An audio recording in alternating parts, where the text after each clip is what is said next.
5 million barrels into the reserves themselves. That would top it out. That would be first time in a long time it's been topped out. We'd get it for the right price. We're also pushing for the deal to include an additional 75 billion, our deal we're talking about, $75 billion for hospitals and other healthcare providers. Many providers and their employees have taken a huge financial hit in recent weeks, and visits, elective procedures, surgeries, et cetera, were canceled. We think that they can all get back online. They'll get it done. The hospitals have really been fantastic. The hospitals, they've stepped up to the plate. They really done a great job. We appreciate it so much. For areas less affected by the virus, we've issued new recommendations about how to safely resume elective treatments. HHS has also distributed the first $30 billion in direct payments to 1 million healthcare providers across the country. We've also invested $1.4 billion in community health centers to ensure our most vulnerable communities, including many African American and Hispanic American communities, have access to the services and testing that they need.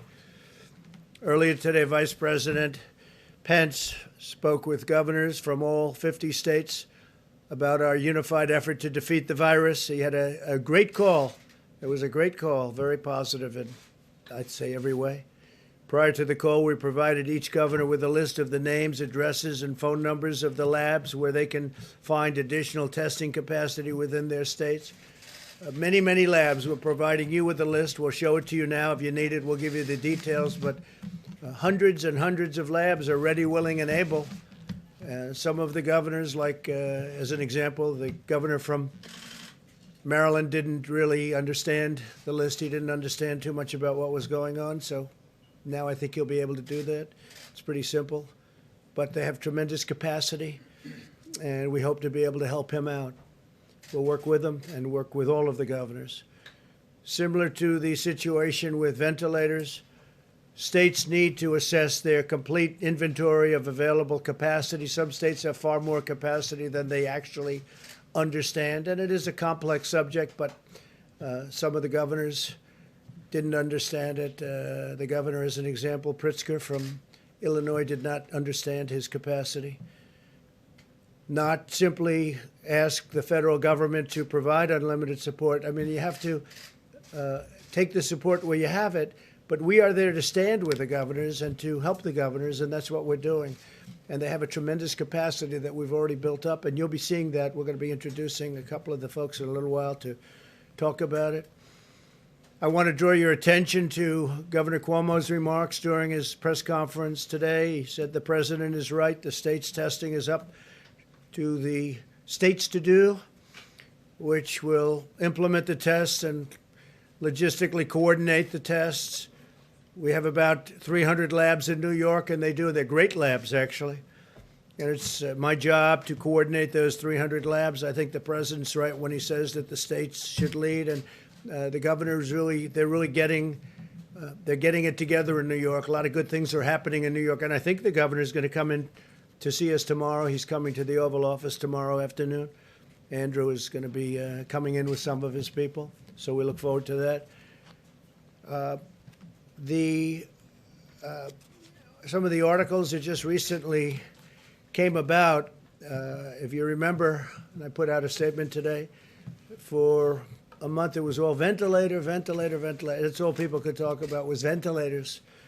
And we did a great job with that. We built a lot of ventilators, to put it mildly. We have so many now that at some point soon we're going to be helping Mexico and Italy and other countries. We'll be sending them ventilators, which they desperately need. They were not in a position to build them themselves. But we have thousands being built. Every state they have the ventilators. If they don't, we have almost 10,000 in our Federal Reserve, our stockpile, as they call it. And we did a great job with the ventilators. Unfortunately, the press doesn't cover it other than the fair press. But so then you say, gee, they need ventilators. We don't need ventilators. And that's under pressure we did that. Nobody that needed a ventilator in this country didn't get one.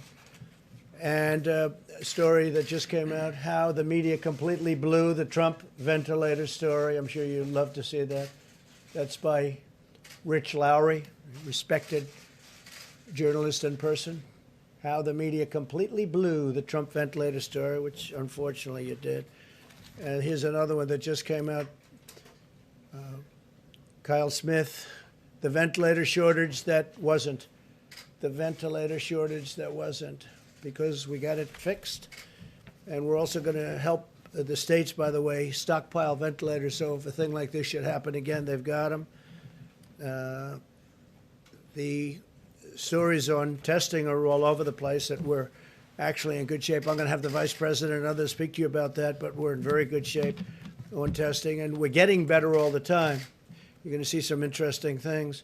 I thought before I went any further, though, I'd like to have General Semonite, who's done an incredible job, tell you where we are. You know, we're still building beds in hospitals for people that need them.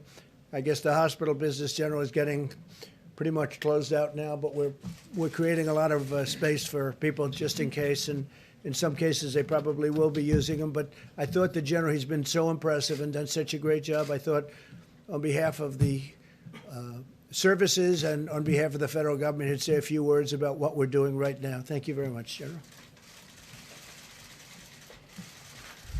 Well, thank you, Mr. President. Just want you to know that on behalf of all of us in the Department of Defense, our thoughts and prayers go out to all of those patients and all those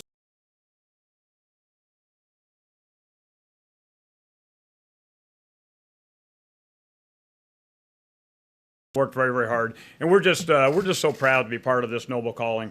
For my team, I really made it very, very simple. I said there's 3 legs of this stool, and they all have S's. There's sites, in other words, hospitals. We've got to worry about supplies, and we've got to worry about staff. And so right when Governor Cuomo called the president about almost 30 days ago, he said, I need some help worrying about what could be tens of thousands of hospital room shortages. So the president and Secretary of Defense asked us to fly to Albany with a team. And on the way up, we understood how complex of a challenge this was. And we knew there's no way you can solve a complex catastrophe with a complicated solution. We needed a very, very simple solution to be able to then work with HHS, to be able to work with FEMA, to be able to work with the Vice President's task force, and then to be able to power this down all the way down to the local level. Some of the governors asked us to try to build a hospital in a parking lot or a field in 2 or 3 weeks. You can't physically do that. So what we said was, let's go to where there's an existing facility. And I'm going to kind of make this in 2 big pots. Those that are either hotel rooms or college dormitories, smaller rooms, or those that are in real large areas like field houses or convention centers. And we designed those standard facilities that could be either non-COVID or COVID, and then we got that approved here at the federal government to be able to then power that back down. So we went to Governor Cuomo, and he said right up front, I love the concept, I need you in the Javits Center, I'm ready to start having you work tomorrow afternoon. So when we flew back that afternoon, the next day, we basically built this standard design and then continued to be able to power it down all the way down through the rest of the team. So I just want to show you a couple slides here, and we'll kind of let you know where we're at right now, Mr. President.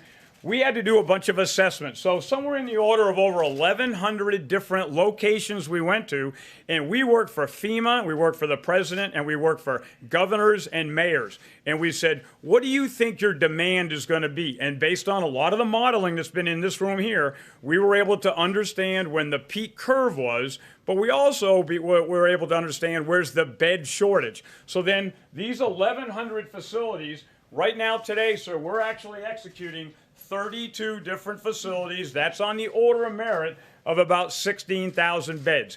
8 of those are all done. We've still got a lot more to complete. And in the next week and a half, we're going to complete about 15 more facilities. We've got some pending. Some mayors and governors are still wondering, do they have enough bed space? And what's important here is we need a very agile plan. You can't do something 3 weeks ago and think that this is going to continue to stay, because this virus gets a vote. And this entire team, the federal government, has tried to be as agile as they can, supporting those states and those governors. The beauty of the plan, though, is it doesn't have to be built by the United States Army Corps of Engineers. So we designed about an extra 52 facilities. We gave those to the governors, and I've got to be very, very laudatory to the governors. They then imposed and put a lot of those on the ground and did those themselves. So let's go to, I'm just going to show you some real simple pictures here. Go to the next slide if you don't mind. So this is an example of the Javits Center, and you've heard the president talk about it quite a few times. This one, about 2,100 bed spaces. What you get is about a 11 or 12-foot square cubicle. There is lights in there. There's a nurse call, so if you need to be able to call the nurse station. There are nurse stations throughout. There's pharmacies throughout. This one started as non-COVID, but then we came back in and put in central oxygen. So everybody has oxygen right behind their bed to be able to take care of those patients. And again, built this one, about 1,000 patients treated. Let's go to the next one. I was up in Detroit with Governor Whitmer, and she walked us through and told us her intent. Here's where she needed to do this in the TCF Center. You'll see all the cubicles that are laid out. This is right in the middle of a convention floor where there might be like a boat show or a car show, and then went in and built 970 different capabilities there. And again, a lot of great work by my guys in the Corps of Engineers and the rest of the mayors and the city's team all pulling together. Let's go to the next one. This is called the McCormick Place. Governor Pritzker sat us down. He said, here's kind of our intent of what you want to do. Mayor Lightfoot walked us through, and we went into another large convention center. This is actually 3,000 bed spaces, a very, very large build, and got this one done in a relatively short time. And then here's another one that kind of helps you understand the dynamic here. Go to the next one, please. This is in Miami Beach, and I flew in to see Governor DeSantis. And my guys had kind of scoped out about 450 beds, and he said, Todd, how long is it going to take to build this? And we kind of said probably till the 27th of April. And he went to his health people, and he said, how long do you need? And they said, the day we need this is the 21st of April. And I told my guys, you don't have till the 27th. Figure out how to get it done by the 20th. This is where you don't get to build to be able to have the perfect solution. You got to be able to get the mission essential done. Lives are on the line here, and we've got to be able to get everything done to be able to save those lives. And let's go to the last one here. This is one we're doing right now, Colorado. This is in Denver, another gigantic convention center. You'll see all the different cubicles here to be able to just bring in that oxygen, 6-inch copper pipe that comes in, and it's all piped throughout the entire convention center, 6 miles of pipe that's able to go in to be able to make that happen. And in closing, I just want to be able to say that we are very, very focused in the Corps of Engineers getting this done. But this is all about the team, the federal team, the state team, the local team, the vice president's task force, and a lot of the people sitting here have informed us of how fast we need to go. And it goes back to, again, all the governors and the mayors that make this happen. But I want to reiterate, President Trump has called me 3 times, and Secretary Esper has been on the phone at least one of those times and said, what else do we need to do to set you up for success? Is there any other knobs we can turn to be able to help you go? And you think about that equation of those 3 S's, I think that with the federal government and the mayors and the cities here, we've effectively taken that first S out of the equation. And so I can't tell you, of all the things I've done in my career, this is a noble calling to be able to step up and save American lives. So with that, sir, I thank you very much. Fantastic, Jeff. Thank you very much. Anybody have a question for the general while he's here? Anybody? Because I think it's very self-explanatory. He's done an incredible job. Jeff, do you have a question? Are there more projects, sir, beyond the ones that you've just identified that you'll be working on? So about a week ago, we thought we were about capped at 26. What we're seeing is, and I said the virus gets a vote. We're seeing some of these curves are stretching out where we might have thought we only had 5 or 6 days. We actually have a couple weeks now. Other ones we're seeing exactly the opposite. So where we didn't think there was some, and I'm not going to go into locations here, but we are definitely get requests in. We've got 6 more requests in just in the last 4 or 5 days. They're a little bit smaller facilities in more remote areas, but our job, if we have enough time to go build, we want to get in there, do the assessment. We work for the mayor and the city and the governor here, and we can still get them done if the mayors and those elected officials make a fast enough decision. You might say while you're here, we're building, the general's in charge of the wall on the southern border, and we want to build 450 miles of wall, and it's very much under construction. You might give them a little bit of an update, how we're doing with the wall. So, sir, I think the most important thing, and you stressed this, and Secretary Esper stressed this, there's really several different priorities here. Our number one priority in Department of Defense and the Corps of Engineers is to protect the team, protect the force. No matter what we do, we've got to continue to take care of our civilians and our service members out there. And so every single thing we're doing, whether we're building for the VA or we're building for civil works projects or for the Department of Defense or building on the southwest border, we are going out of our way. I talked to my commanders this morning. We've got over 4,000 contractors that are on the ground out there, and we've had no positives as of this morning, knock on wood. Same thing with my 400 employees. We're testing them, not necessarily with a more stringent test, but with temperatures to be able to make sure that everybody's safe and everybody goes out of their way to do things the right way. Construction is going very, very smooth. What we're seeing is our contractors are extremely focused. Now that we've got a good, clear path, both on the CBP program as well as some of the DoD program, we, I think, very well postured. It's a very, very aggressive build, but we're well postured to be able to meet your expectations for a 450 by the end of December 2020. And we're over 160 miles. 164 as of today, sir. 164 miles, and we'll have it done sometime pretty early next year. Very exciting. Yes, sir. And you might just say one thing, the quality of that wall in terms of its power for stopping people that shouldn't be coming into our country. So same thing. If you have a standard design that you trust in and it works very well, I've got a pat on the back, Commissioner Morgan. He was very adamant to continue to be able to make sure that it supports his agents. And so we've got a design now that certainly does that. And then we've got a phenomenal contractor workforce that's in there, my Corps of Engineer employees, and it's going in well. We don't see any significant problems. And I think it's also important to point out that we want to do this the right way. So we try to balance this with environmental considerations are out there. We're trying to do due diligence when it comes to anything to do with any of the citizens that are affected. We're trying to make sure that we're protecting all of the things that we need to protect and try to find that balance where we can both meet the administration's directive while at the same time making sure we're doing this so that everybody gets a vote and everybody has a fair shake. Okay. Yeah, please. May I ask what you're doing regarding the availability of at the recreation sites that the Army Corps of Engineers operates, how the access is going there and whether or not there are restrictions? So I'm an engineer. I take my guidance from some of these experts sitting on the bench over here. And when the president says, turn on America, what we initially did, like many, many other governors, they, shut down beaches, shut down cities. I had a meeting with my commanders this morning, and as soon as we think it's safe, turn them back on. I mean, parking out there at a rec area where you're 500 feet away from everybody in a camper is probably low threat. I will continue to take guidance from the administration, but where we get green lights to continue to put our rec areas full up and let everybody go back out there and do things the safe way. I mean, we work for the administration, so I want to do it safe, but I don't want to be the last guy that turns things on. Not at all. Yes, ma'am. Hi, thanks for walking through some of the efforts. Can you say anything about whether or not there are any specific efforts in communities that are hardest hit, like Black communities or Latino communities, communities of color? Are the Army Corps of Engineers doing anything that would be building any sort of temporary facilities for those communities? So we basically key off what the city asked for, the city and the governor. There are a couple specific areas that certain city mayors have asked us for. Again, I'm not going to go into details, but we basically, if they go in and say, I'm very worried about a hot spot on this side of town or a specific community here, we will do, and that's what the administration is charged to do, is whatever we can do to be most responsive. We just don't want ever to have an ambulance pull up to the back of a hospital and somebody says, we're out of room, go to the next hospital down. So that's where we're trying to make sure that bed space is available. And so far, everything we've built has been ahead of need. In other words, we're able to finish the building 2 or 3 days before it's needed. Thank you, ma'am. Okay. So you have a choice. You can stay and watch these wonderful people ask us really nice questions, or you can go back to building beds. Sir, I got a lot of building to do. I'm going to leave if you I don't had a mind. feeling you were going to say Thanks, that. sir. Very impressive. That's an impressive job, isn't it? Seriously? That's really great. Thank you very much. He's a terrific gentleman. We have a lot of great people doing that kind of thing that they really have to get recognition for the incredible job they're doing, because I don't think anybody else could do it. Nothing like that.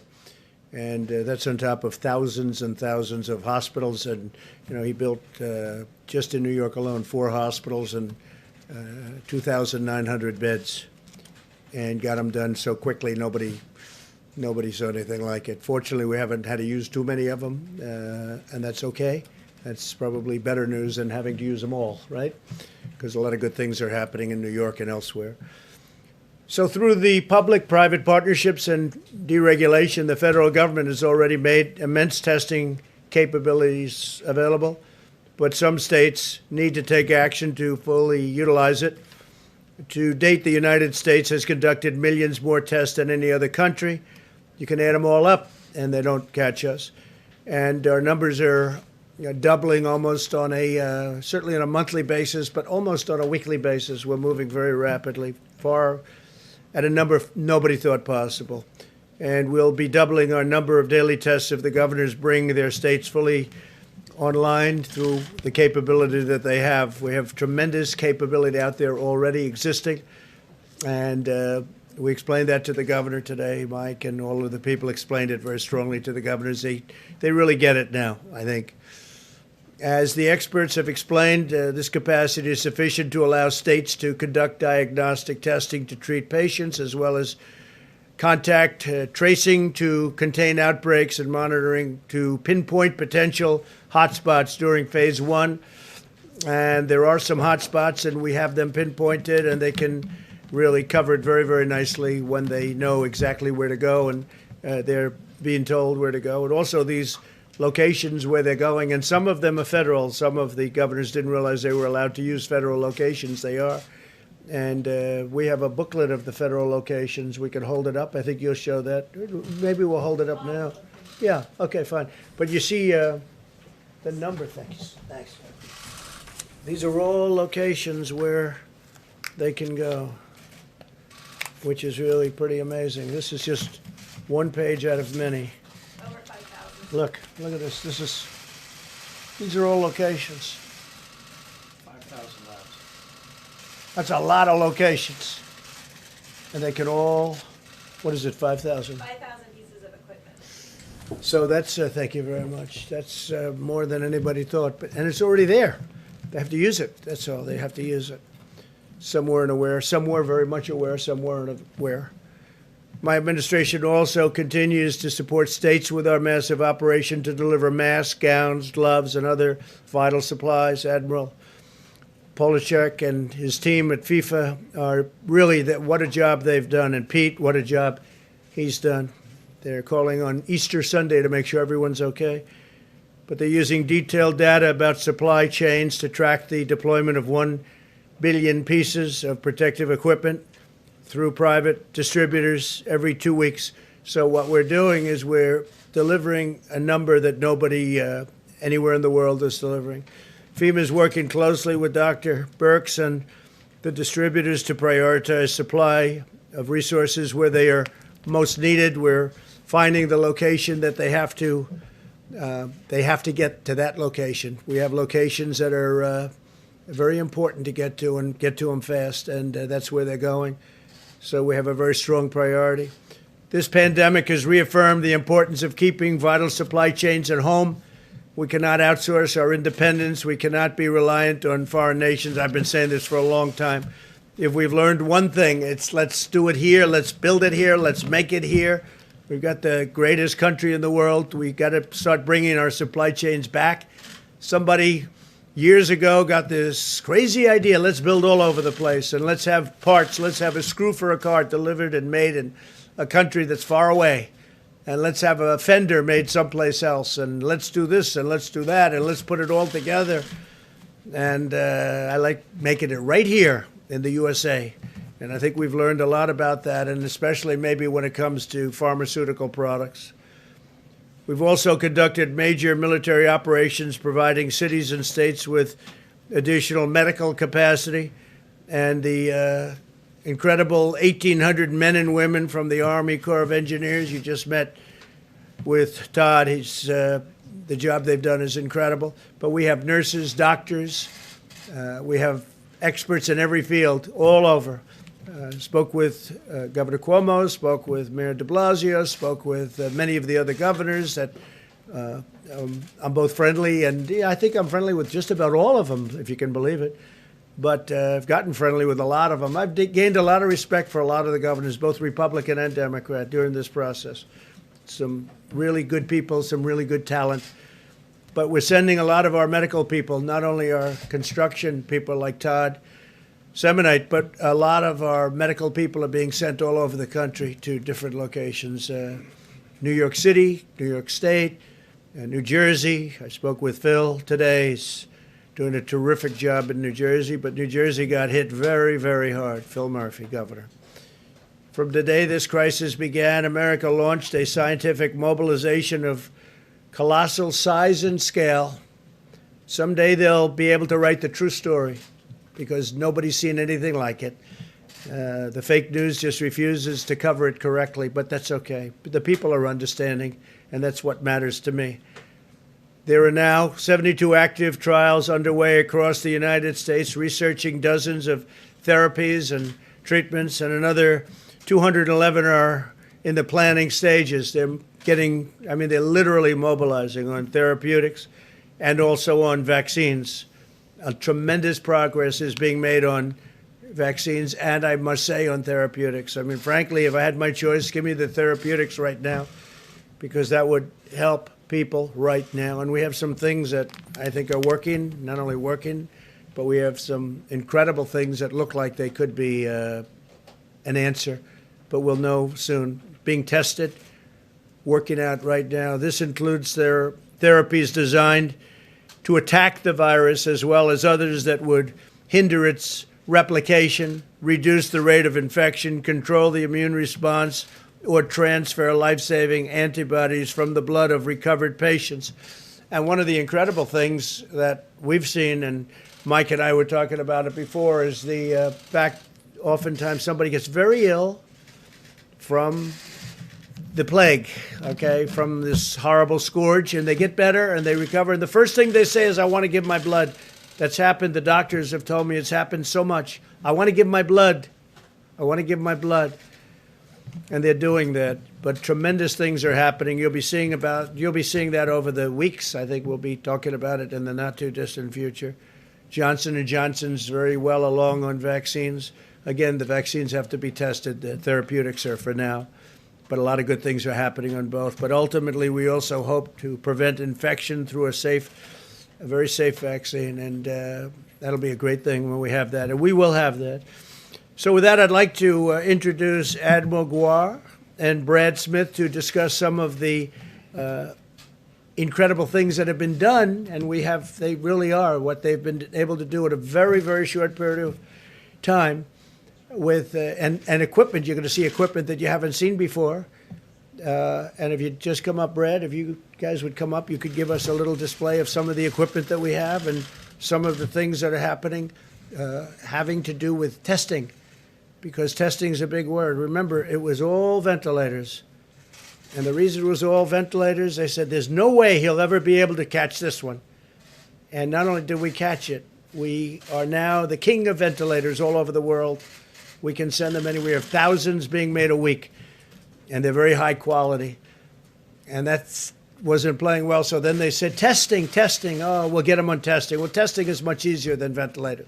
Ventilators are big machines that are very complex, that are very expensive. You need you need a group of people that really know what they're doing. We took auto lines. We took a lot of different people, and now we've done that. But it used to be ventilators. Now it's testing. And I think the Admiral, and I think that Brad will show you some things that you haven't seen that are really very spectacular, having to do with testing.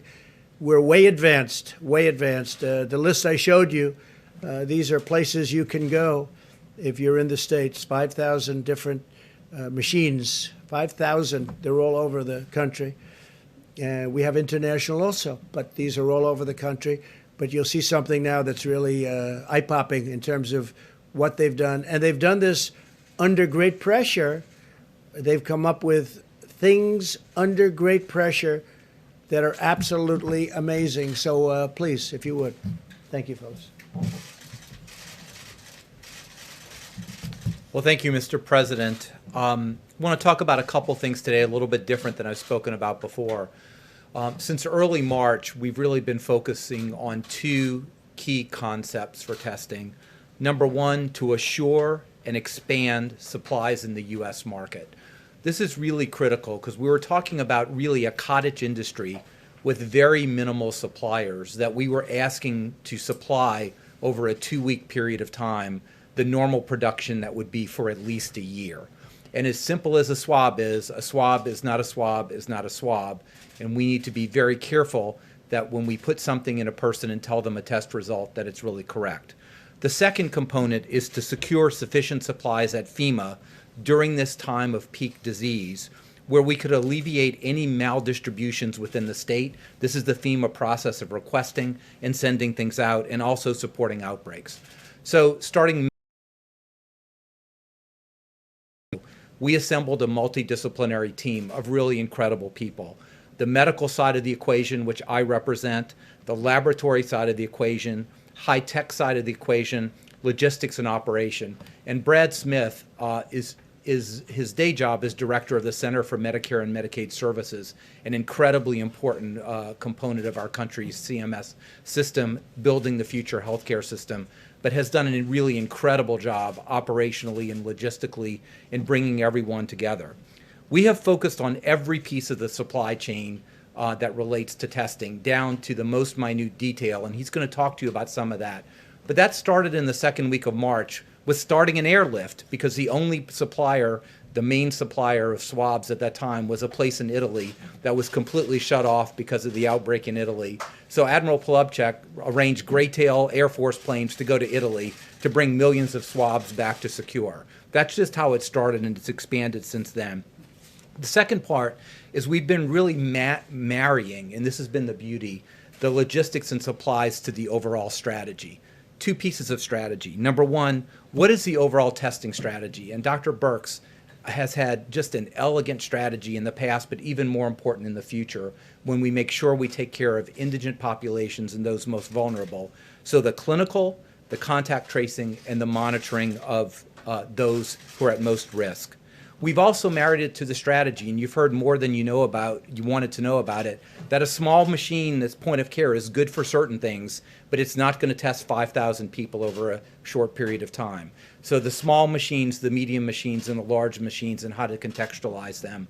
And the third thing, before I give it to Brad, which is very important, and it's really critical, is coordinating the research, the epidemiology, and the FDA regulatory process. And why is that so important?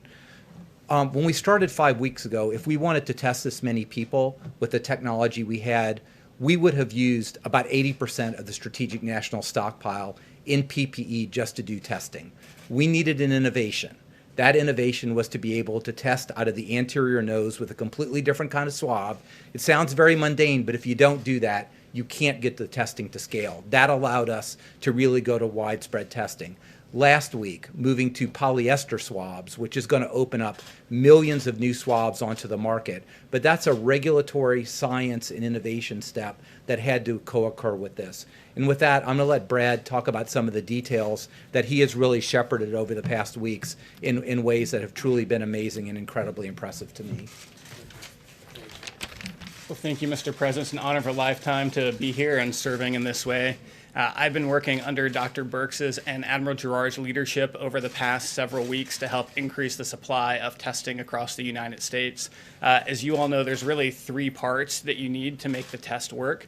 First, you need the machine, which, as Dr. Birx will share more and the President spoke to, we have a very, very large number of those across the United States. It's about making sure that we're taking advantage of them. The second part of the testing is making sure that we have the collection supplies to actually be able to collect the specimen, and I'll talk a little bit more about that. And then the third part is making sure that you have the materials you need to support the machine to ensure that you can actually process the test once it gets to the lab. I'll let Dr. Birx talk more about the machines here in a second, but as you'll see, across the United States, we have a tremendous number. They range in variety. So we have some very small machines that do point of care testing. They may do, say, 50 to 100 tests a day. We also have other very large machines that can do several thousand, process several thousand tests a day. On the collection supply piece, I'll talk through a couple different kinds of collection that can be done. So for the nucleic acid test, which are the tests that are currently being done today, you generally need a swab of the nose. To do that, you need the swab, you need the collection tube, and you also need the transport media that it can be transported in. We have a very large number of swabs already in the country, but we have secured an additional 30 million in production that will be ramping up over the next several weeks. One company located in the Northeast, we're going to be using Title III of the DPA to help them build 4 new production lines. They are currently the largest swab producer in the country, and this will help them ramp up their production tremendously to over 20 million additional swabs a month. A second company located in Ohio is currently the largest Q-tip maker in the country. We're helping them convert their line from making Q-tips into making swabs.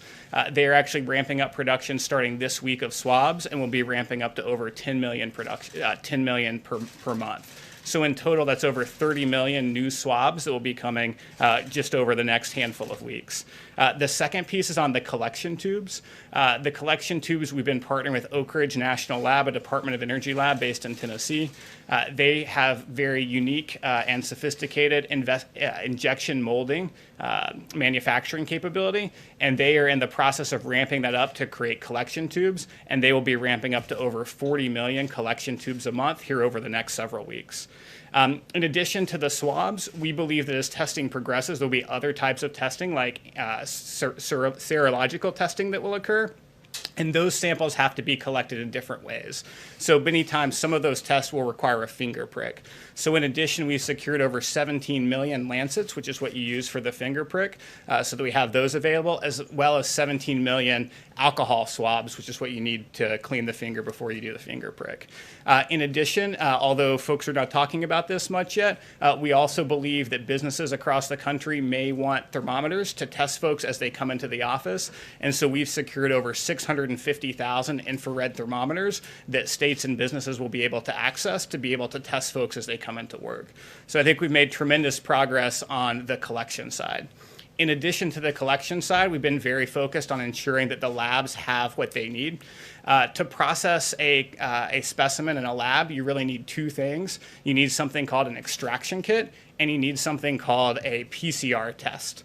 In order to be able to fully process a test, you need both of these things. Sometimes these things come together, and sometimes they come separate.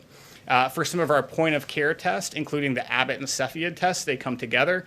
They are ramping up production rapidly to over 3 million of those tests per month. And these are tests that did not exist even a month ago.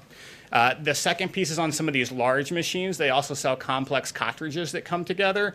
One of the big manufacturers is that has already ramped up production from about 1.6 million a month to more than twice that already, and that's already occurred.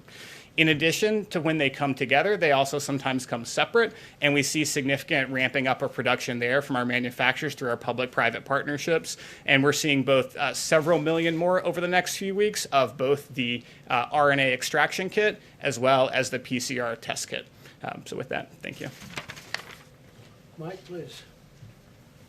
Thank you, Brad. Thank you, Mr. President, and I share your admiration for this remarkable team, from the Army Corps of Engineers to Brad, to Admiral Giroir. They're doing a remarkable job every day. As the President mentioned, today we had our weekly conference call with governors across the country, states and territories, and I was able to convey to them our appreciation for the leadership that every governor of every state and territory has provided. Thanks to their leadership, thanks to the extraordinary cooperation of the American people, despite the fact that more than 770,000 Americans have contracted the coronavirus, and our hearts grieve for the more than 41,000 Americans who've lost their life. The truth is that as we stand here today, we are slowing the spread. And as the President reflected, we continue to see steady progress in less cases, lower hospitalizations, even in hotspots around the country. And we commended America's governors for their efforts in that regard. We are preserving our healthcare capacity, as the General with the Army Corps of Engineers reflected. The President's direction, we've built a great number of hospitals around the country, but the utilization rate has been fairly low because of the mitigation efforts, the cooperation of the American people. We have not had to use them. And that, as the President said, is very good news. In a word, we thank governors across the country for taking actions, decisive action, to save lives and to make a difference. I reminded them that we're all in this together. We have one mission, we're one team. We spoke on the conference call about last week's guidelines to open up America again.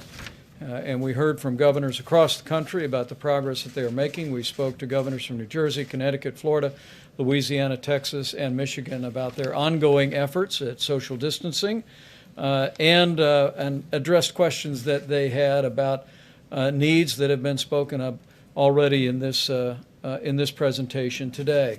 In addition, as we promised last week when we spoke to governors on Thursday about the guidelines to open up America, our team presented every governor in the country, states and territories, with a memorandum detailing laboratory capacity in all locations of laboratory equipment for diagnostic tests that can perform the coronavirus test.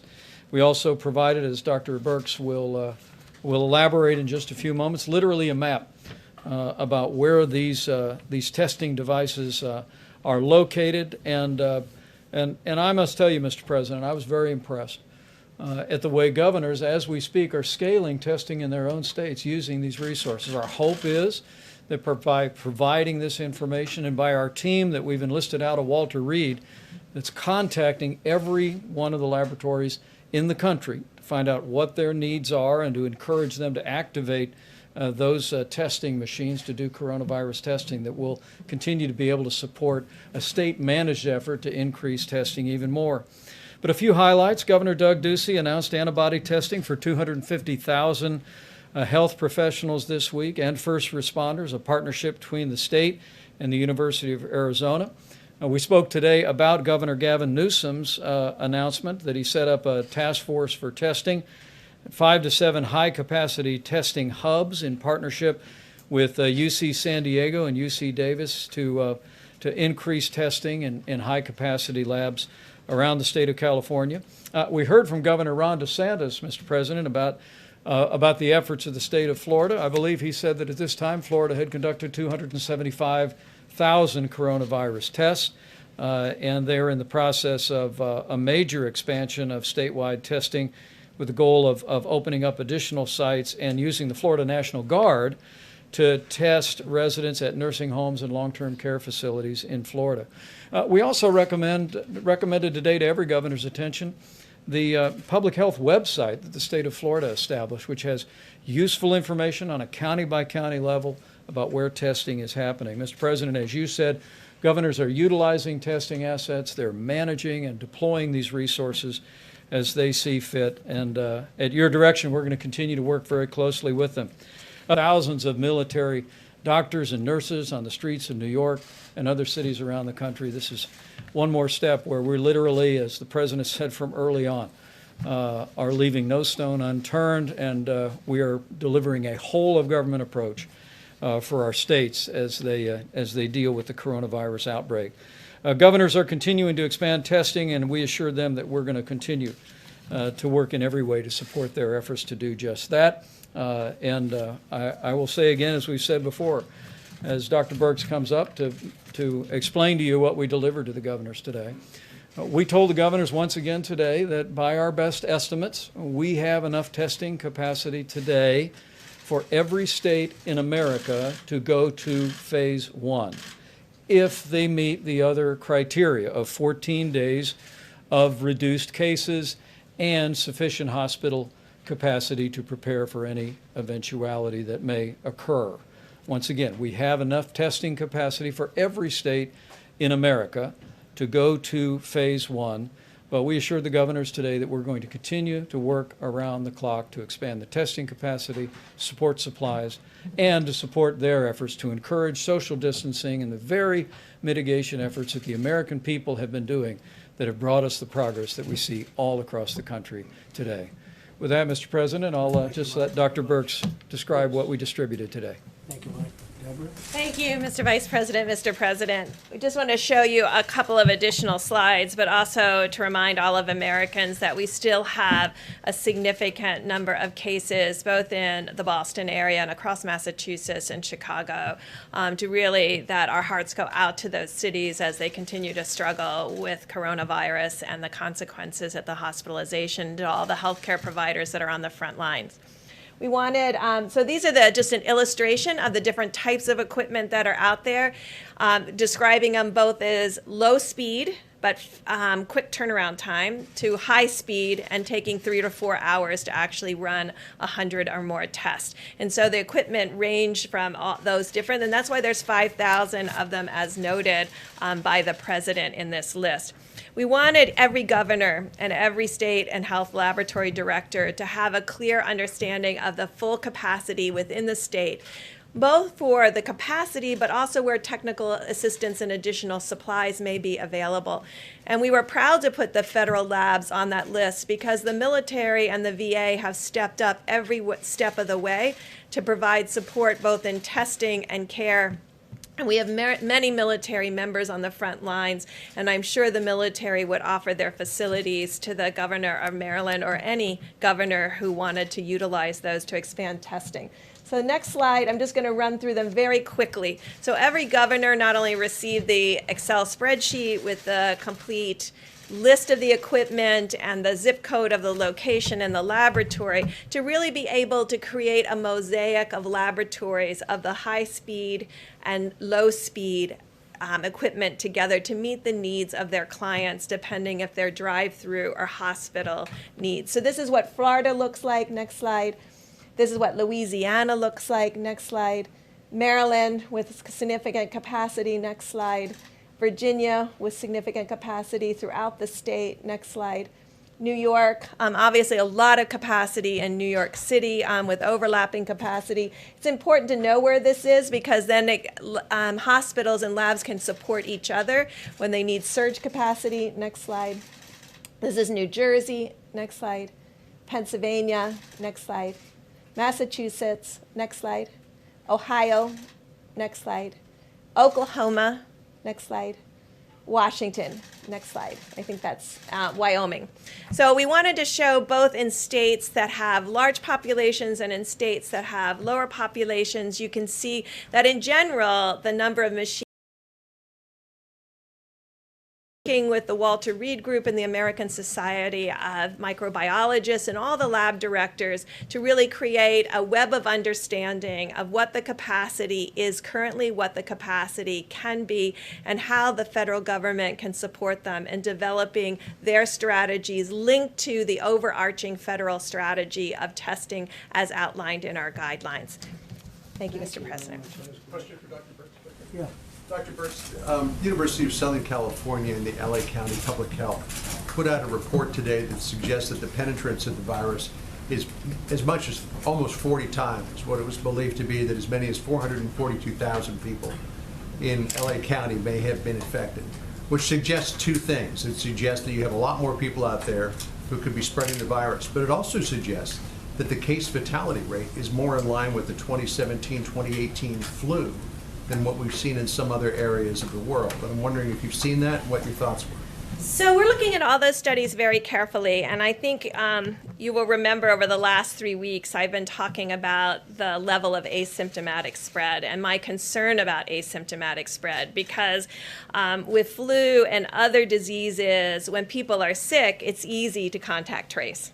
When people are not sick and shedding virus, you have to have a very different approach, a very different sentinel surveillance approach, a sentinel monitoring approach, which we outlined in the guidelines. And it's why the guidelines took that very seriously. We knew that was unique for respiratory diseases, but it was because we were very concerned about the level of asymptomatic. And if you remember, we talked about younger age groups may have more asymptomatic disease, and your asymptomatic disease may decrease with your older age groups, and that your symptomatic disease might increase with age groups. This is still our working hypothesis. We have no data right now still to support that, but it's these kinds of studies that help that. We know that New York and Detroit and other cities are very interested, which we want to also support them in, testing for frontline responders, first responders, and healthcare workers, because we think their exposure may have been the greatest. What we don't want to do, and I'm just going to do another 30 seconds on testing.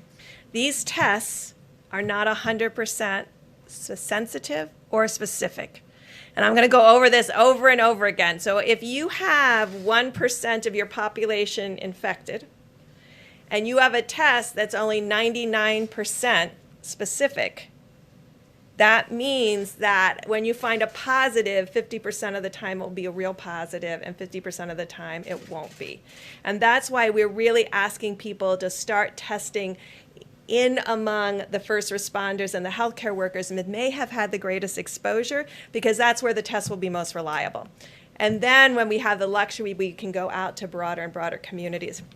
But this has been the fundamental question to begin with and has been persistent. And we will emphasize to the American people again, this is a highly contagious virus. And we don't know by looking at someone whether they have pre-existing conditions or not. And so all of us, as far as protecting others, must continue to do all of the recommendations to ensure that when we are in an asymptomatic state, we're not passing the virus to others.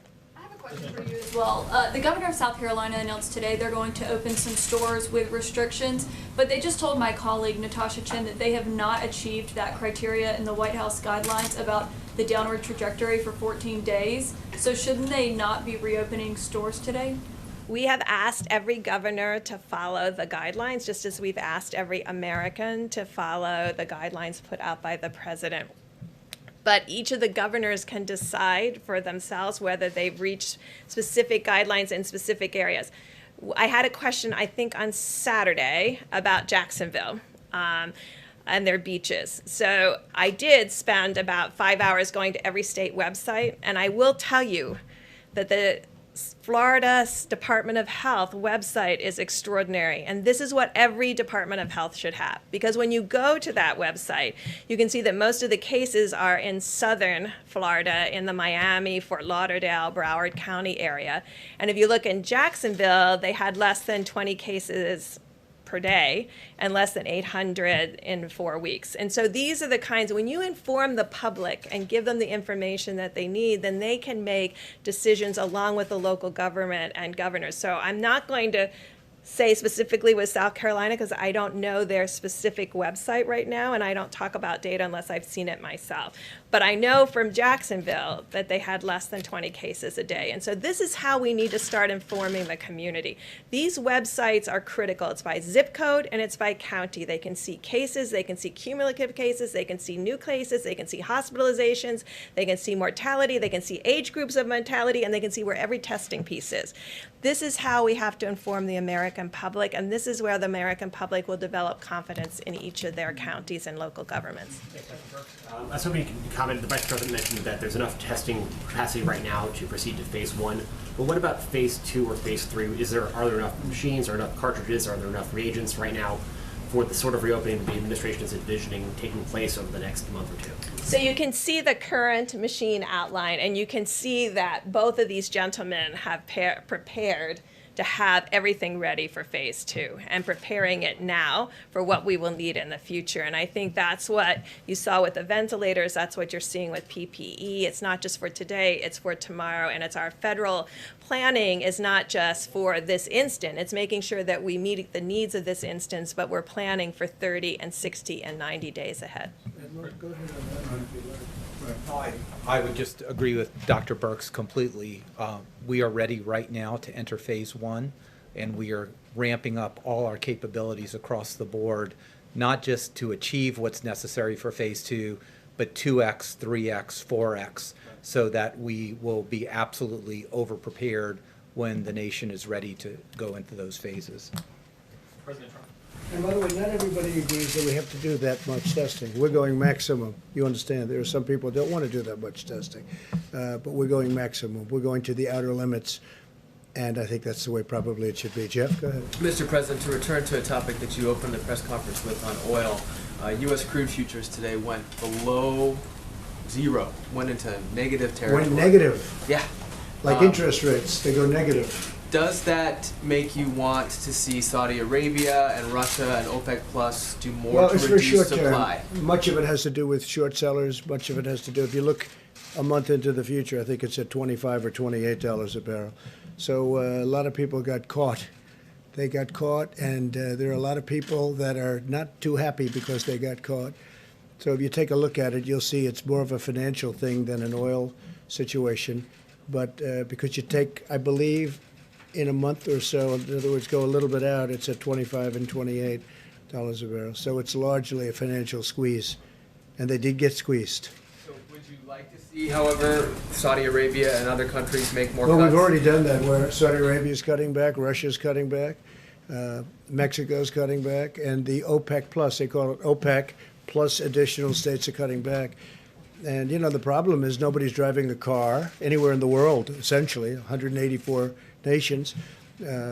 Factories are closed and businesses are closed. And so all of a sudden, we had really a lot of energy to start off with, oil in particular. We had a lot.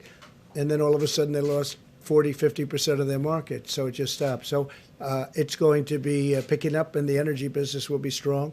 But they cut back. It could be 20 million barrels, but it's, let's say, 15. And that was between Russia and Saudi Arabia.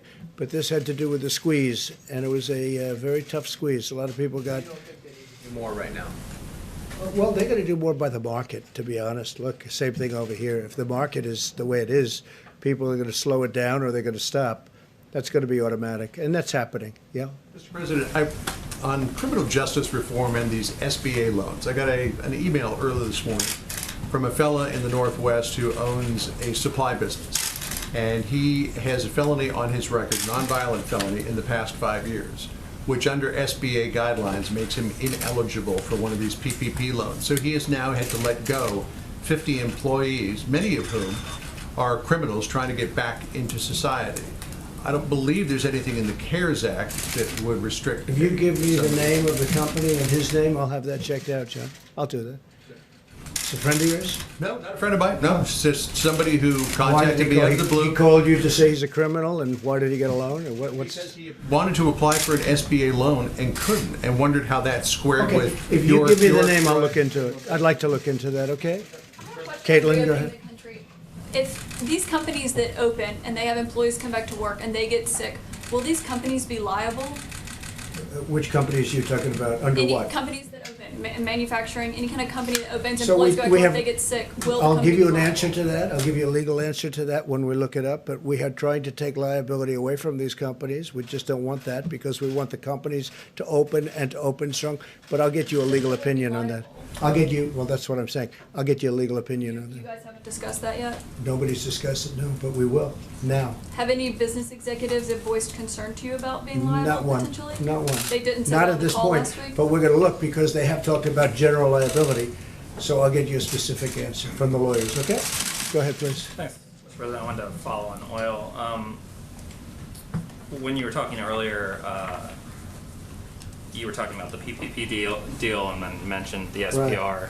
In the first stimulus package, even though you had announced Well, that but you know the price of oil right now, don't you? I do. Do you know the price I do. of oil? I actually do. It's negative I actually do. $37. Of course, Yeah. nobody's ever heard of negative oil before, but it's for a short term. In your opening remarks, you were talking about the PPP deal, and then you mentioned the 75 million barrels of oil that, Yes. that you previously had said you wanted to purchase. Yes. You weren't able to get funding for that in the first deal. So I'm wondering, are you... Well, at the price you're talking about, you don't need funding. They pay you, see? You know? If you can go get it Because right in the now, next if you can 24 get it, hours, that's yeah. true, if you can get it. So my first question is, are you asking for that Well, funding at a as part of minimum, the we'll let PPP people deal? store, so we'll store it, we'll use it as storage, and charge for it. But people need storage desperately, and we have massive storage under the petroleum. So you're not going to make it a requirement of the PPP interim funding deal? It's that's not a coming question of together? requirement. If we could buy it for nothing, we're going to take everything we can get. The only thing I like better than that is where they pay you to take the oil. But that's a short-term squeeze. You understand that. So I don't think you're going to see that. But no, we'd like to have Congress, this is a great time to buy oil.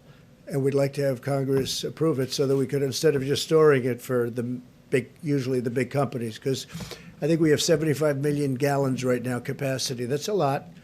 It's we've been building it up over a period of time, but that's a lot, 75 million barrels. So we're going to get either ask for permission to buy it or we'll store it. One way or the other, it will be full. Okay, please. Mr. President. Go ahead. Sorry, you yeah. finish up. We'll go right to you. Yeah. Some senators, including Senator Kramer, have called on you to stop Saudi oil shipments that are on the way right now. Is that you can do that under Section 232? Is that something that you would consider? Well, we'll look at it. I heard just as I'm walking into the room, we certainly have plenty of oil. So I'll take a look at that, okay? Yes, please. Question. First on testing, the second on the SBA loan program. When will you in fact invoke the DPA to force that company you mentioned to ramp up production of Well, medical swabs? we really don't need it. We use it, we go up, and I've used it a lot. But we use it, and then sometimes all they have to do is see it coming. Do you want to talk about that, Admiral, please? I think this is, I don't think any of us knew very much about the DPA, but there's sort of a force side of the DPA where you force a company to do something, but there's a second side of it which is really a hand up. The company we're talking about has done everything to support this effort and have ramped up production. I'm on the phone with them multiple times a day. This is the hand up. This is the government coming in and saying, how can we help you expand your lines? There's no asynchrony here at all. So this is the hand up side of the DPA, which is exactly what these small American heroic companies need. They don't need to be forced. They're all in. Their employees are all in. So a point of clarity. And we don't want to embarrass people either. Please, Brett, go ahead. So today, we were on site, or there were folks on site with that company, finishing out what their capital projections will be in order to be able to ramp up these additional 4 lines that I spoke about. The company will then turn in a white paper to the DoD that will then help move the process forward, but it's actively in process. And I fully understand that the need is enormous, but on March 21st, the administration promised 27 million tests by the end of March. So far, roughly 4 million people have been tested. So where are the other 23 million or so tests? Did they not materialize? Are they in the pipeline? Help us understand that discrepancy. So since I was the one who said that, let me explain where we were. So I was getting my information, it was correct information about the actual tests that are in the marketplace. So if you want to use those metrics, there's been over 40 million, quote, in the marketplace. But we have an end-to-end issue that we needed to deal with, and that's what we've been dealing with. The swabs, the transport media. If we don't have people utilizing the machines the way Dr. Birx is talking about, we have some of our main platforms that are only 10% being utilized. You could have a lot of tests in the market, and those are correct numbers. But if the machines aren't utilizing them and they're not organized at that level, then they're not being utilized to its fullest. So and that, you meant if the machines were utilized, that would be the you would have a lot of those millions of tests already being done. I think Ambassador Birx has estimated that we have another 1 million tests a week just on one platform that could be done if the machines were utilized more fully. Question for Admiral Guerrero. For this? Admiral Guerrero. You say that there, and the Vice President has said this, Mr. Smith said it, that there will be enough tests in place for phase 1. There are. There are. The question is, what's the standard of testing that you now have the capability for? Is it test people who are only very ill? Is it test people who have the sniffles? Is it test people who come in just because they want to get a test? I mean, what is the standard here for the It is the testing? guidelines, but I tried to be a little specific about this on Friday, and we all tried to. Number one is you need to test everyone who's symptomatic, right? And you need to over-test them because How symptomatic? we're talking any symptoms that would be consistent with COVID, right? So, and there's a wide range of symptoms. You want to test them and you want to over-test. And we talked about the approximate metric with Ambassador Birx fully supports, because this is a good metric that you want to get about 1 positive for every 10 tests. Then you know you oversample. Second, and this is a really important part of the strategy, is because so many people are asymptomatic. There's no way that you can test enough people to pull 1 asymptomatic out of 300 people in the population. So the strategy with Ambassador Birx offered, and I talk to epidemiologists around the country, and they go, wow, I wish I would have thought of that, is to really focus on the vulnerable population where we know that the asymptomatic rate could be much higher than the rest of the population. And we are going to be focused, and this is what my office does and during normal times, focusing on the underserved populations, particularly in inner cities and urban areas. They have a higher rate because overcrowding, they can't telework, they're subject to a lot of comorbid conditions. Nursing homes, we all know about nursing homes, and there's both symptomatic and asymptomatic spread. And finally, some of our indigenous populations in the Indian Health Service. So this is a very, very important layer that most of the models and people don't talk about, because that's where we're going to pick up the asymptomatic carriage, and when you do that, that's when you focus on track and trace. So just a quick follow-up on that. If we have enough tests right now for everyone to go into phase 1, why is the governor of Maryland having to get 500,000 tests from South Korea? I don't know what the governor of Maryland is doing in South Korea, but there is excess capacity every day. If he wanted to send 30 or 40,000 tests to LabCorp and Quest, that could be done. That could be done tomorrow. Enough that they needed to start to up their testing capacity and make it adequate. So I they think had to I have think these we're seeing late-night all meetings across the country with South Korea. that in the states that have been hardest hit, their capacity, not only their capacity, their testing far exceeds South Korea. And they've been able to do that on a relatively straightforward basis. I don't know what the governor of Maryland, we talked to him today, he didn't bring that up today. We were on the governor's call today. But you haven't spoken to him personally on this? We spoke to Governor Hogan today. I'll follow up because I heard there was an announcement today about that he had acquired some tests from overseas. Maybe we could put the slide back up that showed the number of facilities just in the state of Maryland. And part of our process, and I don't know when the governor placed the order from South Korea, wouldn't begrudge him or his health officials for ordering tests, but the capacity of all the different laboratories and the number of machines that are across Maryland is part of what we were communicating today, including federal facilities. NIH is in Maryland, there's Department of Defense facilities, and what we assured the governor then, and we assured all the governors, that we'll open up all of those facilities. But John, back to your point, there was one other element of that, that's the phase 1 testing, and I can't really describe it as well as the doctors here, but it's the contact tracing piece. We really believe that states that meet the criteria of 14 days of cases going down and proper hospital capacity, if they test people that have symptoms, and if they deploy resources to vulnerable populations, nursing homes and other designated vulnerable populations where we believe the threat of serious outcomes from the coronavirus is real, then we also today inform the governors that we will be deploying CDC teams to every state and every territory in the country to assist them in contact tracing. Governor Jared Polis raised a very good point about the legislation the president is currently negotiating on Capitol Hill. He recommended that we make sure that the new bill that has some $25 billion in testing resources also cover contact tracing expenses by states. We assured him our administration strongly supports that. We communicated that to the Secretary of the Treasury and the rest of our negotiation team, and we'll be pursuing that.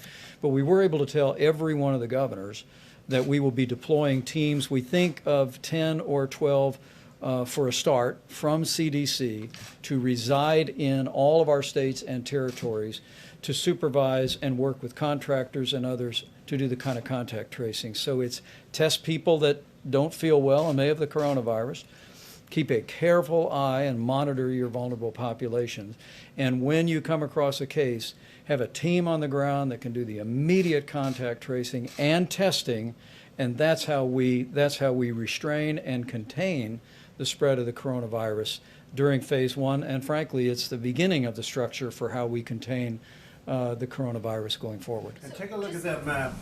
The governor of Maryland could have called Mike Pence, could have saved a lot of money. Look at these different places.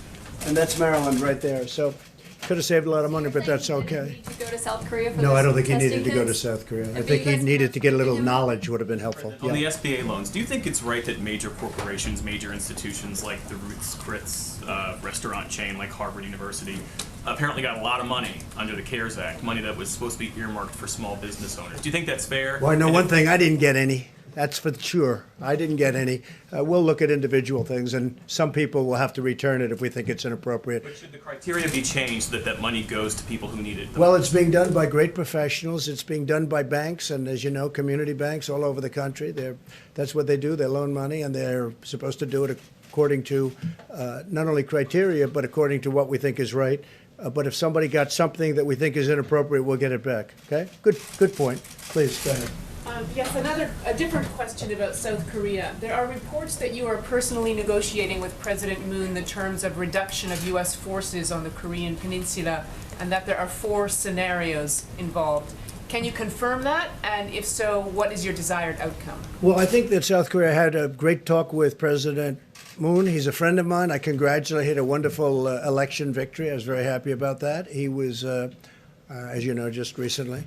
We are negotiating for President Moon and for South Korea to help us monetarily, because we, as you know, we have 32,000 soldiers there. That varies from 28 to 32,000 in South Korea. And we think that before I came aboard, they paid very little, if anything. So we're defending a wonderful nation, a nation that we have great relationships, but we're asking them to pay for a big percentage of what we're doing. It's not fair. So it's not a question of reduction. It's a question of will they contribute toward the defense of their own nation.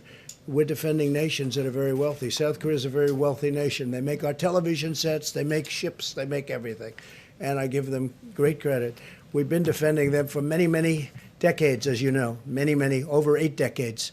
And I've gone to them in the past. Last year I went to them, and now they're paying $1 billion a year. And I went to them again. I said, look, I'll be back because that's just a fraction. And again, the relationship is great, but it's just not a fair relationship. We renegotiated the trade deal and made it a much more equitable deal than it was in the past. It was a terrible deal. It was done by Hillary Clinton. It was a terrible deal. The new deal is a much more equitable deal. That's on trade. But on the military, I mean, we're paying for the military to defend another nation that's 8,500 miles away. And they're not the only one I'm talking to, by the way, as you know. I won't go into names, but I've done this. Nobody talks about it, but I think it's appropriate. I think the taxpayer of our country, taxpayers want to hear these things. And so now they've offered us a certain amount of money, and I've rejected it. I just said, it's just, look, we're doing a tremendous service. We have a wonderful feeling and a wonderful relationship with each other, but we have to be treated equitably and fairly. And so that's where it is right now. And what's going to happen, I can't tell you, but we'll find out fairly soon. But I congratulate the president, who's a friend of mine. I congratulate President Moon on having a terrific victory. Please. Yeah. Thank you, sir. A question for you about Governor Cuomo's visit, and then also a question for Dr. Birx, if you'll let me. The New York governor, along with the National Governors Association, in the past have called for aid to be unrestricted. As a lot of state and local governments see their revenues drop, are you open to the idea of unrestricted aid, or do you want it to be pandemic specific? Well, we're going to be talking about that in phase 4, as you know, which will start very shortly. And that has to do with infrastructure, hopefully infrastructure, because this country needs infrastructure. We spend all this money in the Middle East, $8 trillion. $8 trillion with a T dollars in the Middle East. But if you have a pothole in a highway someplace, they don't want you to spend the money to fix it. How stupid have we been in this country? How stupid have we been? And that's changing rapidly. You know that. You've seen that, including things like negotiating with friends. But when we are helping friends, friends should reimburse us for the cost. I mean, why should we be defending nations for free? We're defending a nation for free. Now I'm getting $1 billion a year, and we were offered much more than that, but I turned it down. So that's where we are with that. As far as the other is concerned, look, we have to be smart in this country. We've been taken to the cleaner by every, and I mean with allies, not just with the enemies, with allies. We've been, frankly, the allies have taken us much more so than the enemies. The enemies we don't do business with, right? The allies we do business with. And whoever made these deals, whoever made these contracts, in many cases we didn't have a contract. Like, we didn't have a contract, we didn't have a trade deal with China. They came in and they took $500 billion a year for many years, but anywhere from $200 to $550 billion a year out of our hides. Now we made this great trade deal. Unfortunately, that was a number of months ago, and it's a great deal. They're paying 25% on $250 billion. A lot of things are happening. They're going to have to purchase $250 billion worth of goods, including farm product, up to $50 billion. So a lot of good things are happening. But then what happened with China was the plague hit us, right? The plague. That was after. This was long after we signed the deal. The plague hit us. So I'm not happy about that. Okay. John, please. A question for Dr. Birx, if I could. Dr. Birx, a question on the virus itself. As it passes from patient to patient and mutates, over time, have you picked up any indication that it has become less virulent? Have you picked up any indication it has become more virulent? You know, that is an excellent question because we watch that all the time, particularly with RNA viruses, to really track its adaptation to humans. I mean, you're really asking, has this virus become more adapted to humans and more able to spread, or is it becoming less adapted to humans and less able to spread? We don't have any indication that it's less able to spread, and we'll have good analyses that will come from. Obviously, the Roosevelt had its incident with a virus outside of the United States, and we'll be able to look at those parameters. And the DoD and the military has done a great job in really ensuring the health of the sailors, but also ensuring that these questions can really be asked and answered.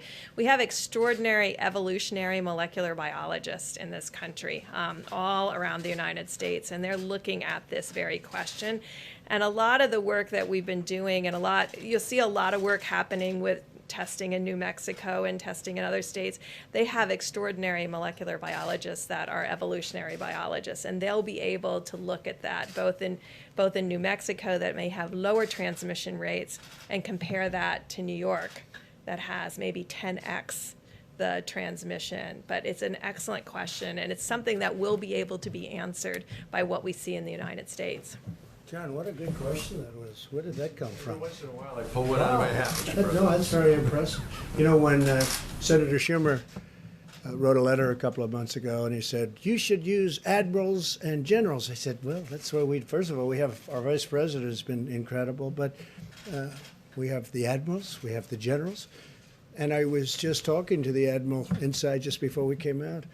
I said, did you go to Annapolis? He said, no, sir. I said, oh, that's too bad. That's too bad. Where did you go? He said, I went to Harvard. Oh, that's okay too, I guess, right? So you went to Harvard, and he was a great student at Harvard, and he's doing a fantastic job. And this young gentleman was very, very successful, but he wanted to help the country. He wanted to come into the country, and we appreciate it very much. It was a big success, big success. Let's do here and there next, okay? We're all set. Good. Thanks, Mr. President. I was hoping you talked about your meeting tomorrow with Governor Cuomo that you mentioned. Is there a reason he's coming all the way down here? I don't know. He wanted to, and that sort of travel we, believe it or not, we get along. Okay? He was very generous yesterday in particular. Said we did a, quote, phenomenal deal. I don't know if anybody wrote that, but he said that, and I appreciated it because it's not about me. It's about these people and thousands behind Mike and the Admiral and all of the other people that are working with us. I mean, and you see, look, I don't understand when I see polling and approval ratings for the job. I mean, this group should get a 95. It really should. And we're really helping the governors a lot. And the governors call me, the ones I know, or the Republicans, but the ones I know, and they say it's incredible the job you're doing. Again, not me, the job this group is doing. And you sit here, and I'm watching from the corner, and I'm just saying, boy, it's incredible stuff. When you watch the general get up, General Semonite, and talk about boom, boom, boom, you don't see that. You don't see that. When you hear the Admiral speak about the testing, how good it is, and yet people don't like to say it. But remember, it was all about ventilators a month ago. Ventilators. Then we fixed it. You don't hear about ventilators. Where is the ventilator? Jeff, you haven't asked about ventilators recently.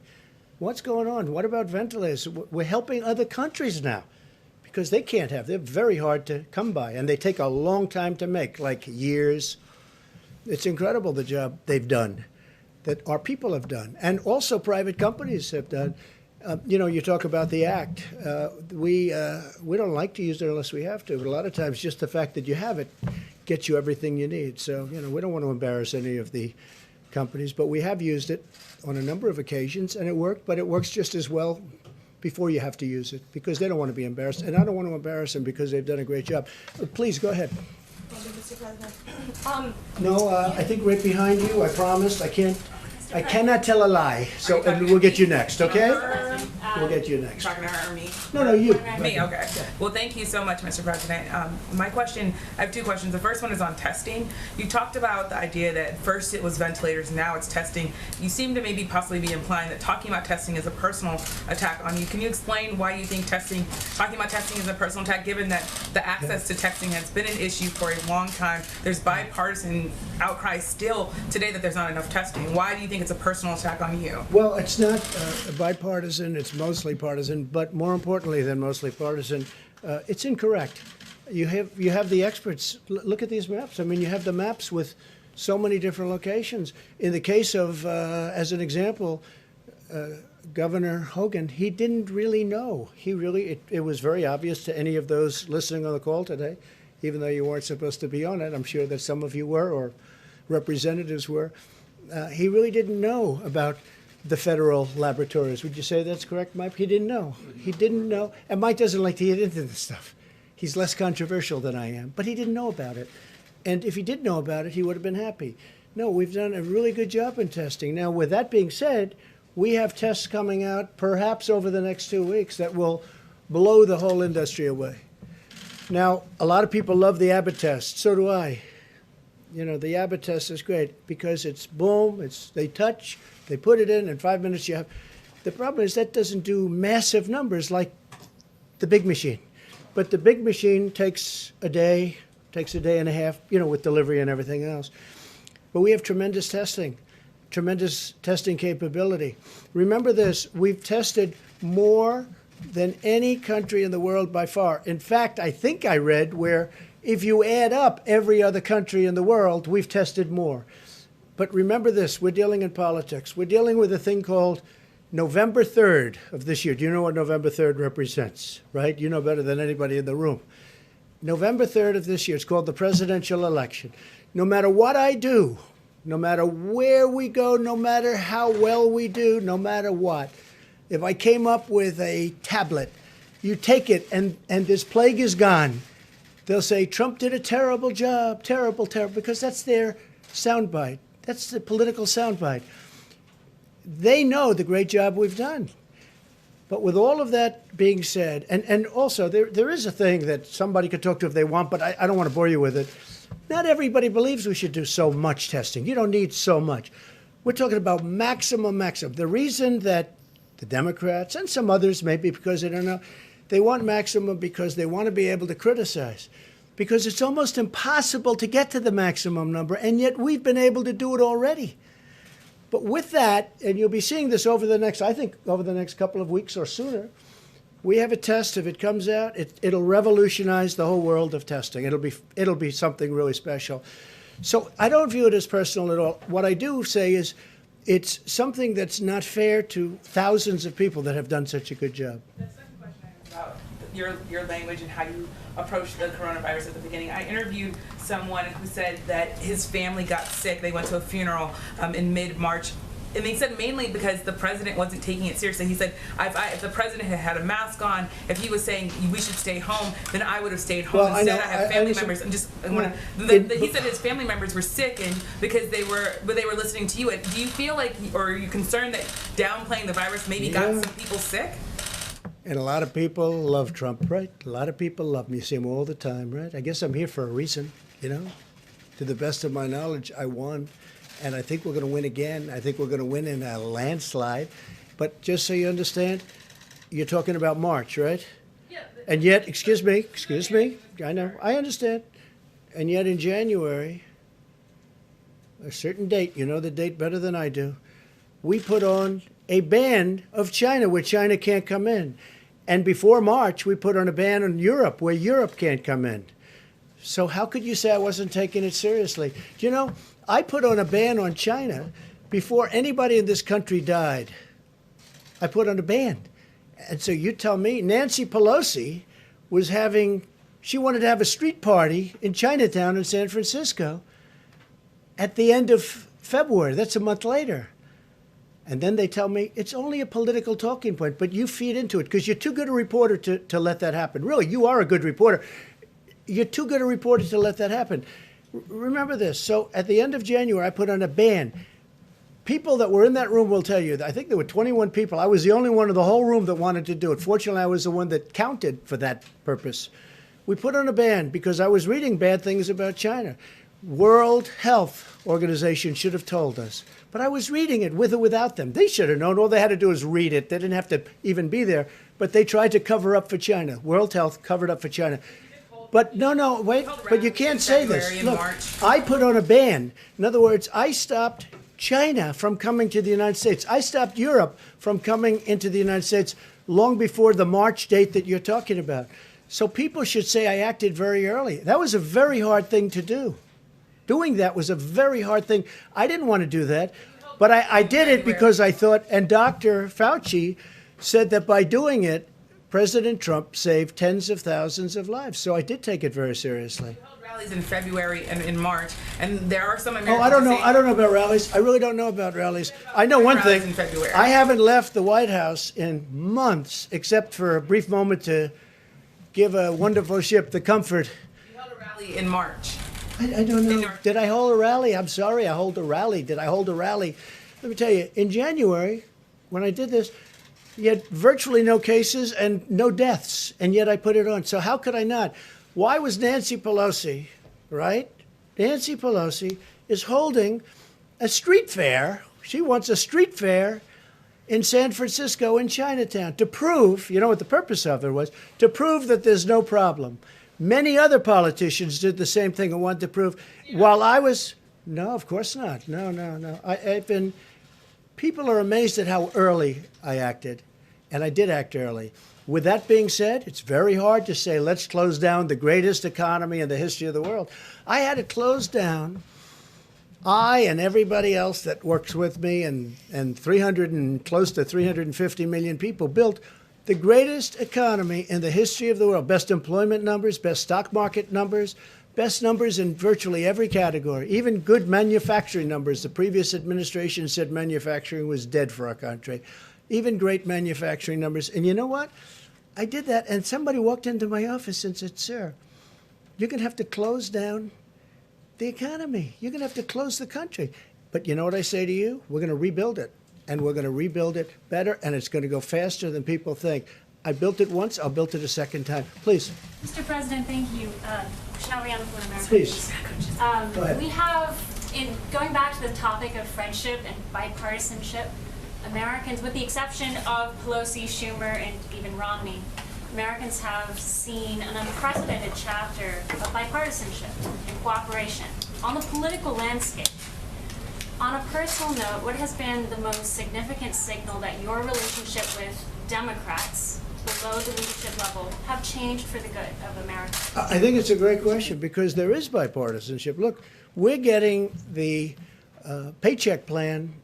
It's already $350 billion was approved, essentially unanimously, and we have another 250, which I think you're going to find out is going to be a higher number than that. Okay, I won't say it now because I don't know if they've released it or not, but it's going to end up being more than 250 billion.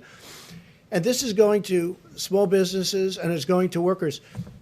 And these are really bipartisan plans. It's a great thing that's happening. So I think the fact that we're able to do all of this in a bipartisan way is great. Now, the tax cuts that the Republicans did, we had no help from the Democrats, so you can't say that's bipartisan. But this whole thing, getting our country back, and, you know, Nancy Pelosi's been, she's very nasty.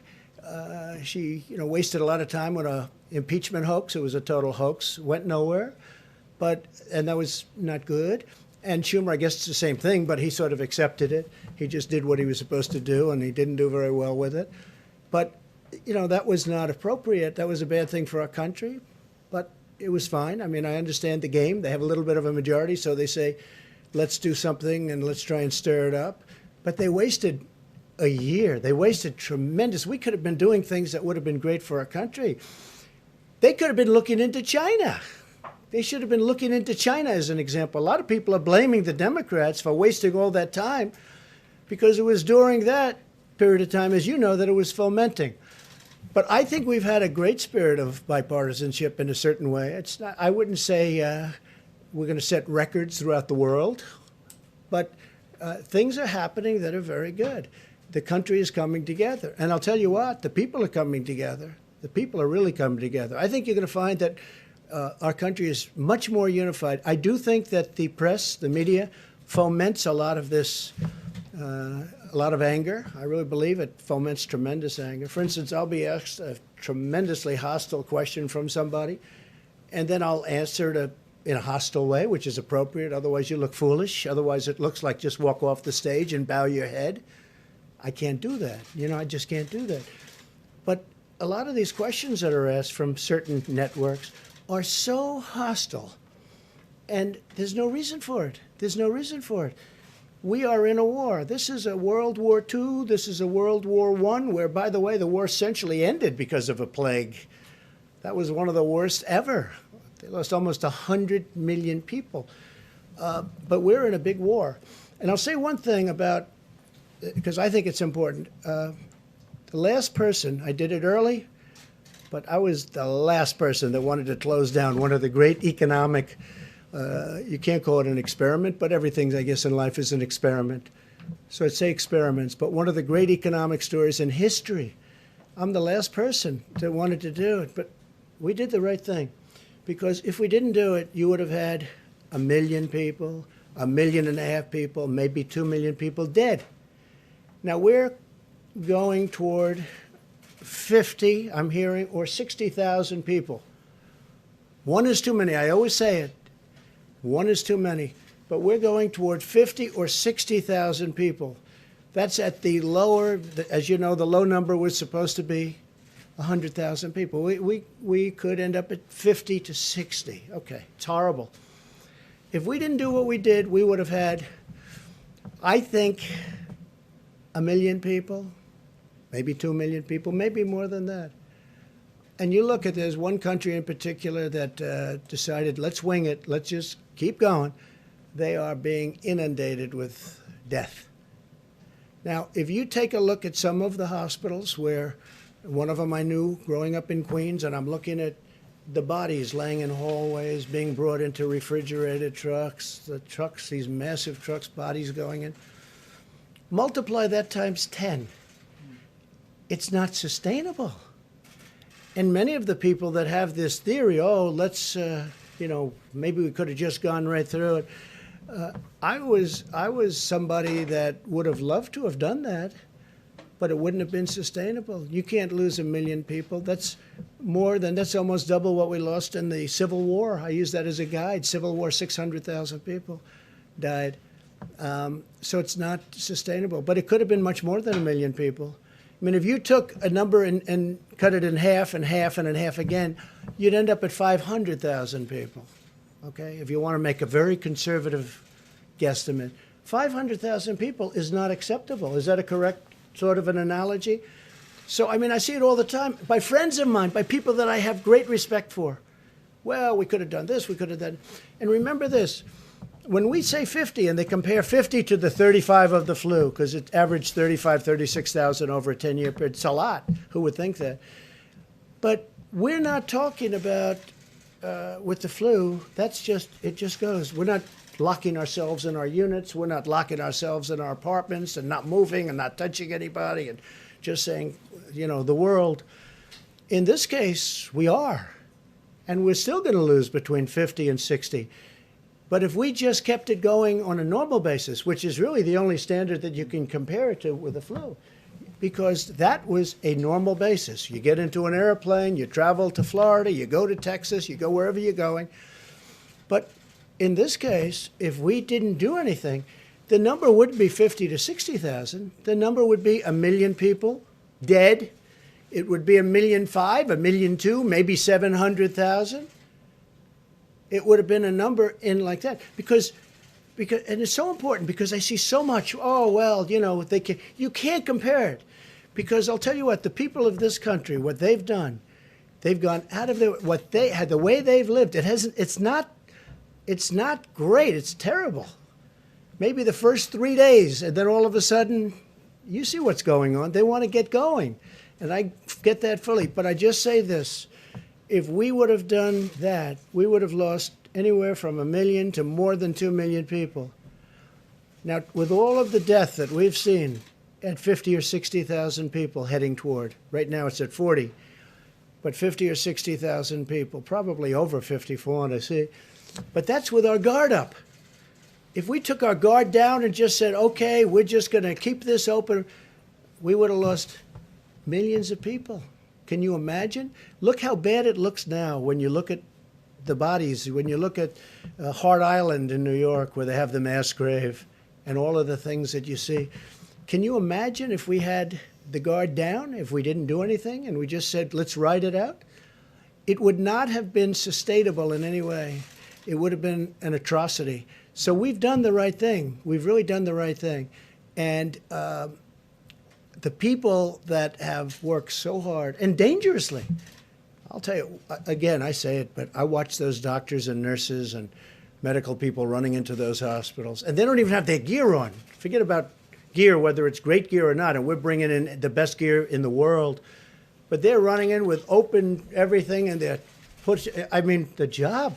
They're like warriors, the job they're doing. But if we didn't do the moves that we made, you would have had 1 million, 1.5 million, 2 million people dead. So multiply that times 50. You're talking about you would have had 10 to 20 to 25 times more people dead than all of the people that we've been watching. That's not acceptable. The 50,000 is not acceptable. It's so horrible. But can you imagine multiplying that out by 20 or more? It's not acceptable. So it's a very good question. I appreciate it. We'll see you tomorrow. We'll see you tomorrow. Can I ask you about Larry Hogan's response to what you just told me, Mr. President? Mr. President, a question about children. Thanks, everybody.